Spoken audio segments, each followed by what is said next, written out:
چیرۆشی کەسێکتان بۆ دەگوازمەوە کە ڕەنگ بێ بڵێن ئەو کەسە چی پەیوەندی بە کێشەکانی ئێمەوە هەیە، بەڵام مەگەر تا کۆتایی لەگەڵمدا بن و بە سەرنجەوە گوێم لێ بگرن دەزانن کە چیرۆشی کوردان و چیچانیەکان لە زۆر بوارەوە لە یەکتر دەچن. هەردووکیان خیانەتیان لێکراوە، یان بە نۆکەر یانش بە تیرۆریست کراون، وە گرنگترینیان هەردووکیان بە چینی سەروی کۆمەڵگەکەیان دەناڵێن کە شێخەکانن. لێرەدا هەموو شتێکتان بۆ باز ناکەم، خۆتان تا دوای سەیری کەن و بڕیاری لەسەر بدەن. لەگەڵ هەڵگیرساندنی شەڕی ئۆکرانیا ئەوانەی سەیری چاپەمەنی ڕووس دەکەن بەردەوام دەبینن کەسێک زۆر دەکەوێتە بەرچاو. ئەو کەسە لە بەردەرگای کیفی پایتەخت ڕاوەستاوە، پەلەیەتی بۆی بچێتە ژوورە و خوێن بڕێژێ و خوێن بدە. پێڵاوەکانی تایبەتن کە دەکاتە 1500 دۆلاری ئەمریکی. ئەویش ڕەمەزان قادیرۆڤی سەرۆکی چیچانیەکانی لە ئەنگلی رووسایە. ئەرکی قادیرۆڤ لەو جەنگەدا بە تەنها دروستکردنی ترسە بە پیرۆزکردن و بە قارەمانکردنی سەرۆکی رووسیا ڤلادیمیر پوتینە. ئەو بەو کارانەی دەیەوێ ڕۆژ بە ڕۆژ نرخەکەی لە لای پوتین زیاتر بکە و خۆی بسەلمێنێ. بێگومان ئەو چیچانیانەی کە لە ئەنگی ئەو نین و لە دەرەوە دەژین کە ژمارەیان دەگاتە 9 ملیۆن کەس شەرم لە خۆیان دەکەن کاتی شێخەکەیان سەما بۆ قاتیلەکەی میلەتی خۆی دەکا. ئەویش ڕەمەزان قادیرۆڤی شێخی تەریقەتی قادری چیچانیەکانە. چیچانیەکان 500 ساڵ شەڕی ناسنامەیان لەگەڵ قەیسەر و چارلی رووسیا ئەنجامدا. خوێنی زۆریان ڕشت، بەڵام سەریان بۆ هیچ کامێک لە ئیمپراتۆرەکان دانەخست. لە دوای ساڵانی 1990 بوونە قوربانی شەڕە چەپەڵەکانی جیهانی هەژمونگەرایی و جیۆپۆلیتیک. بۆیە هەر کەسێک وەک گۆپاڵ بەکاریان دێنێ. گۆپاڵ دوو سیفەتی هەیە، یەکەمیان پیاوە بێهێزەکان لە شوێنە سەختەکاندا بەکاری دێنن بۆ ڕۆیشتن، دووهەم لە کاتی تەنگانەدا بەکاری دێنن بۆ لێدان. بۆ ئەوەی چیچانەکان و ناسنامەکەیان بزانین دەتانگەڕێنەوە بۆ شەڕی یەکەمی چیچان، واتە ساڵانی 1994 بۆ 1997. جەوهەر دۆدایف یەکێ لە سمبۆڵەکانی گەلی چیچانە، جەنەڕاڵێکی هێزی ئاسمانی سۆڤێتی بوو، موسڵمانێکی بە ئیمان بوو، بەڵام بە پێچەوانی ئیسلامە سیاسیەکان کە دەیانەوێ وەک تابوت بیپەرستن، ئەو زیاتر لە ژێر کاریگەری تیۆریەکانی مافی چاری خۆنووسینی لێنیندا بوو، دەیەویست کۆمارێکی چیچانی سیکۆلار ساس بکە. دۆدایف بە ڕووسەکانی دەگوت ئێوە ڕێگاتان لە بەردەم سەرجەم نەتەوەکان کردەوە دەوڵەتی خۆیان هەبێ، ئێمەش دەوڵەتێکمان دەوێ. کاتی رووسیا داخوازەکەی ڕەت کردەوە وەک سەرکردەیەکی ئەفسانەیی گەورەترین جەنگی ئەنجامدا و سەرکەوتنی گەورەی بەدەستهێنا. دەتوانین بڵێن دۆدایف هەرگیز ئیسلامێکی سیاسی نەبوو، بەڵام بەداخەوە ئەویش وەک زۆربەی زۆری بزوتنەوەکانی سەدەی 20 تووشی نەخۆشی ناسیۆنالیزم بوو. ناسیۆنالیزمی دەوڵەتی نەتەوەیی ئەو فەرماندە ئەفسانیە بەهێزەی خستە ناو مەرگێکی بە ئازار کە کۆتاییەکەی زۆر خراپ هەڵگەڕایەوە. جەوهەر دۆدایف لە تەمەنی 51 ساڵیدا بوو. ڕووسەکان کە پێی نەدەوێران بۆیە پیلانێکیان بۆ دانا، گوایە بە مەبەستی دانان بەسەر بخۆی چیچاندا داوای دیدارێکی تەلەفۆنیان لێ کرد. ئێستیخباراتی ڕووس زانیاری ئەوەی هەبوو کە جەوهەر دۆدایف لە تەلەفۆنی سەتەلایت بەکاردێنێ. لە کاتی دەستپێکردنی دیدارە تەلەفۆنیەکەیدا موشکێکی ئاقڵیان بۆ نارد کە GPS لەسەر بوو، لە ڕێگای مانگی دەستکرد، ئەویش شوێنی ناوبراوی دۆزیەوە پێکای. دوای کوژانی دۆدایف سەرکردەیەکی دیکەی بەهێز هاتە شوێنی، ئەویش ئەفسانەی دووهەمی چیچان سەلیم خان یەندربایف بوو. باوکی ڕەمەزان قادیرۆڤ واتە ئەحمەد قادیرۆڤ شێخێکی تەریقەتی قادریەکانە و لە سەرەتای ساڵی 1990 لەگەڵ ژەنەڕاڵ دۆدایف دەچێتە شاخەکانی چیچان. لەگەڵ هاتنی پوتین بۆ سەردەسەڵات واتە سەرەتای 2000ەکان پەیوەندی لەگەڵ ئیستیخباراتی رووسیا دەکا و زۆربەی زۆری سەرکردە ئەفسانەیەکان دەفرۆشێتە پوتین و یەک بە یەک بە کوشتیان دەدا. لە بەرامبەرەوەدا پوتین پەیمانی پێدەدا کە لە ژێر فەرمانڕەوایی رووسیادا بیکاتە سەرۆک کۆماری چیچان کە لە ڕاستیدا کۆمار نییە، بەڵکو ویلایەتێکە سەربە مۆسکۆیە. ناسیۆنالیزمی کوردی و چیچانیەکان هەموو شتێکیان لە یەکتر دەچێت. بزانن لە کوردستانیشدا بە تایبەتی لە سەدەی 19دا قادریەکان و نەقشبەندیەکان لەگەڵ عوسمانیەکان هەمان شتیان کرد و ناسیۆنالیزمی کوردیش وەک چیچانیەکانی ئێستای گرۆزنی مەحکومی تەریقەتەکانن کە لەسەرەوە باسی سربەخۆیی ئاڵا و نەتەوایەتی دەکەن، بەڵام لە ژێرەوە باشترین پەیوەندیان لەگەڵ وڵاتانی دەسەڵاتداردایە. ئەحمەد قادیرۆف دوای ماوەیەک لە لای ڕەدووکەوتوانی ڕێبازی دۆدایف دەکوژرێت و ئەو ڕەمەزان قادیرۆفی ئێستا کە ئەو کاتە تەمەنی لە 30 ساڵاندا بوو هاتە شوێنی باوکی.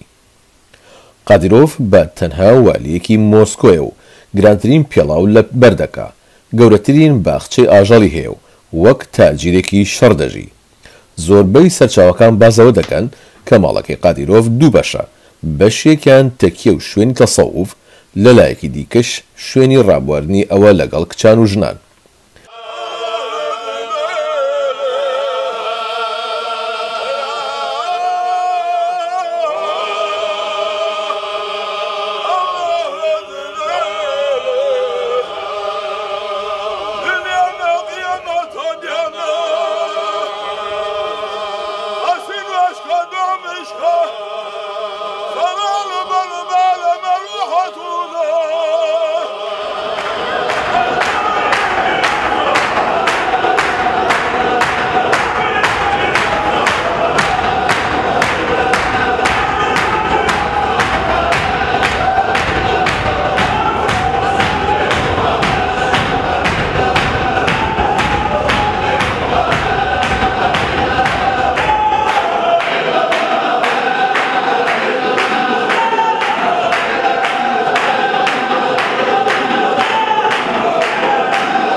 کاتێ دێتە دەرەوە نەوەک بەتەنها دەیان ئۆتۆمبیلی سەربازی، بەڵکو و پاڵزێر و دەبابەکانیشی لەگەڵ خۆی دەباتە دەرەوە، وەک بەرپرسەکانی باشوور چەند بیرە نەوتێکی تایبەت بە خۆی هەن و دەیان فرۆشێ. کوڕەکەی قادیرۆف کە تەمەنی لە خوار 14 ساڵاندایە لەگەڵ سوپای باوکی لە پێشەوە جێدەگرێ و وێنەی خۆی بڵاو دەکاتەوە، بەڵام لە زۆربەی شەڕەکاندا خەڵکی ئاسایی و دەروێشەکان بەکوژ دەدەن. چەند جێگەی داخە چیچانیە موسڵمانەکان دوای لە دەستدانی سەرکردەی ئەفسانەی جەوهەر دۆدایف پەرت و بڵاو بوون. بەشێکیان کەوتنە ناو پیلانی CIA و مۆساد تاکو لەگەڵ گروپە ئیسلامیە توندڕەوەکانی وەک ئەلقاعیدە، داعش و بە یارمەتی تورکیا لەگەڵ ناسیۆنالیستە ئۆکرانیەکان کار بکەن. بەشێکیشیان چوونە ژێرباڵی شێخی تەریقەتی قادری چیچانی واتە ڕەمەزان قادیرۆف. ئێستاش لە دەرگای کیف دەدەن بۆ ئەوەی داگیری بکەن و خوێن بڕێژن. ئێستا دوو تابور فیرقەی چیچانیەکانی دژە رووسیا لە ئۆکرانیا دژ بە سیاسەتی پوتین شەڕ دەکەن و هێزەکەی ڕەمەزان قادیرۆڤیش ئامادەیە لە پێشەوەی بەرەکەدا شەڕ بکەن و خۆیان بۆ پاشای قەیسەر ئیسپات بکەن. لێرەدا بەشێکی دیکەی سیناریۆی شەڕی ئۆکرانیا دەبینین.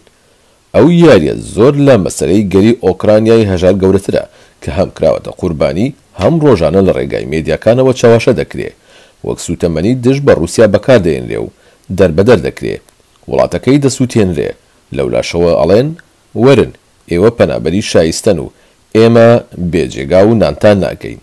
ساڵی پار ئیسلامیە تورکەکان و ئاک پارتی ویستیان پۆستەرێکی جەوهەر دۆدایف لە شاری ئیزمیر هەڵواسن. ئەوە لە کاتێکدا جەوهەر دۆدایف قێزی لە ئیسلامی سیاسی دەبوو و بەتەنها بۆ سەربەخۆیی گەلی چیچان تێدەکۆشا. دوایەوە ڕەمەزان قادیرۆفی نۆکەر لە ڕقان تەقی و پەنجەی بۆ ئەردۆغان درێژ کرد و گوتی ئەگەر کارێکی وا بکەی منیش پۆستەری ئۆجەلان لە گرۆزنی هەڵدەواسم. لەگەڵەوەشدا دەبێ میدیا جیهانیەکان لە چاواشەکردن و بە خراپ ناسادنی گەلی چیچان ئاگادار بکرێنەوە و ئەوانە بەڵێ دەسەڵاتدارن و هێزە هەژمونگەرەکان یارمەتیان دەدەن و بەکاریان دێنن، بەڵام هەرگیز نوێنەرایەتی گەلی چیچان ناکەن. هەرگەرە لە ژێر چنگی تەریقەتە سیاسیە نۆکەرەکان نێتە دەرەوە، درەنگ یازوو وەک بەرق دەبێتە قوربانی. نەقشبەندیەکان و قادریەکانی کوردیش لە دوای ڕێکەوتنە لەگەڵ سوڵتان عەبدولحەمیدی عوسمانی وەک چیچانیەکان بەردەوام شەڕی یەکتریان کرد و یەکتریان لەناوبرد. لە ناوەڕاستی سەدەی 20دا لەگەڵ هاتنی مۆدێلی حیزبایەتی ئەمجارە نەقشبەندیە خالیدیەکان و قادریەکان ئەو نۆکەرایەتیان هێنایە ناو حیزبی سیاسی و هەندێک جار هەندێکیان دەبوونە جاشی دەوڵەتی عێراق، هەندێک جاریش هەندێکی دیکە دژ بە ئەوانی دیکە دەبوونە جاشی تورکیا و ئێران کە بەجاشە ئومەمیەکان ناسراو بوون. هەروەکو لا وێنەکەدا دەبینن لە ساڵی 1996دا کاتی سەرۆکی رووسیا بۆریس یەلسن دوای شکستە سەربازیەکەی داوای دانووسان لەگەڵ چیچانیەکان دەکا و پێشوازی لە وەفدی چیچانیەکان بەسەرکردایەتی سەلیمخان یەندەربایف دەکا، یەندەربایف هەرگیز قبوڵ ناکات لە گۆشەیەکی مێزەکە دانیشی و بە یەڵتسن دەڵێ یان دی لە بەرامبەرم دادەنیشی یان ئەو دیدارە لەگەڵا ئەنجام نادەم. دوای مشتومڕێکی زۆر یەڵسن ناچار دەکا کورسیەکەی خۆی بگۆڕێتەوە و بێت لە بەرامبەریدا دابنیشێ.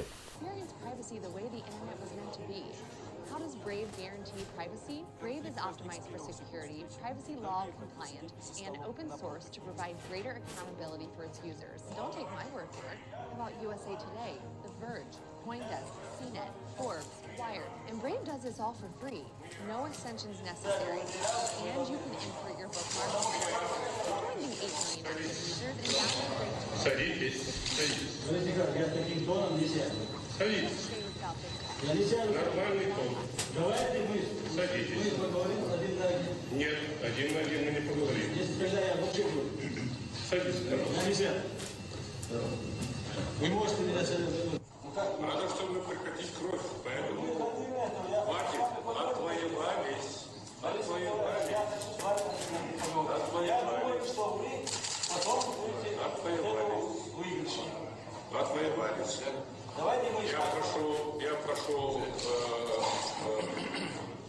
Я прошу все с этой стороны,